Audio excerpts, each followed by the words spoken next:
Chloe, Bailey Madison is a second-year medical student who is facing a suspended student loan, mountain of bills, and several foreclosure notices on her house.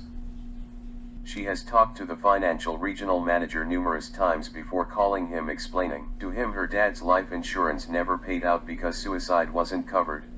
She tried to explain to the manager they can't take the house away because it's the only thing she and her brother have left, desperately telling him if they were evicted, they have nowhere to go.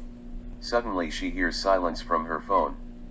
At the other end of the spectrum there is TJ, Anthony Turple, Chloe's brother, and Ross, Chris Lee, who is TJ's friend, and Chloe's ex-boyfriend, robbing a medical marijuana dispensary, which in United States only deals in cash only.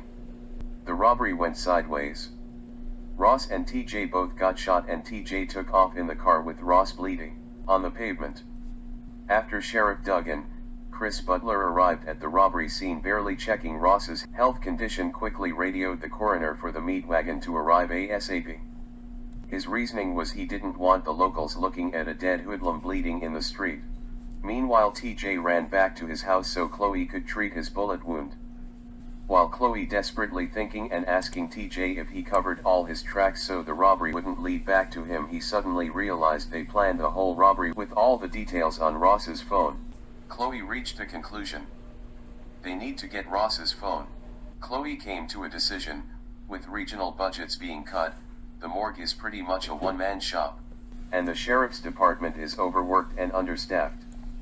Plus the chief has been putting most of his attention in cracking down on local meth heads.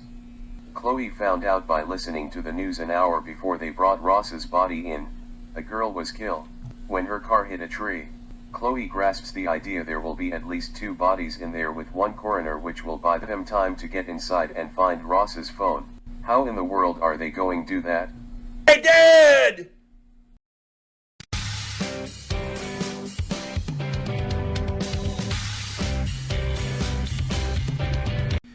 My better half says she can understand me better with only a few teeth in my head. So I'm going to give you my review on the movie Play Dead. At the beginning of the film, it was preachy. The acting was better than me and maybe a springboard for better scripted films for the younger actors. There were some illogical actions within the movie which was hard to believe or understand. Supposedly this film was inspired by true events. If that's true, I hope to God I'm not living in that town. Out of an alphabetic score, I give the film a C. Not a solid C, but come on, Jerry O'Connell was featured in the film.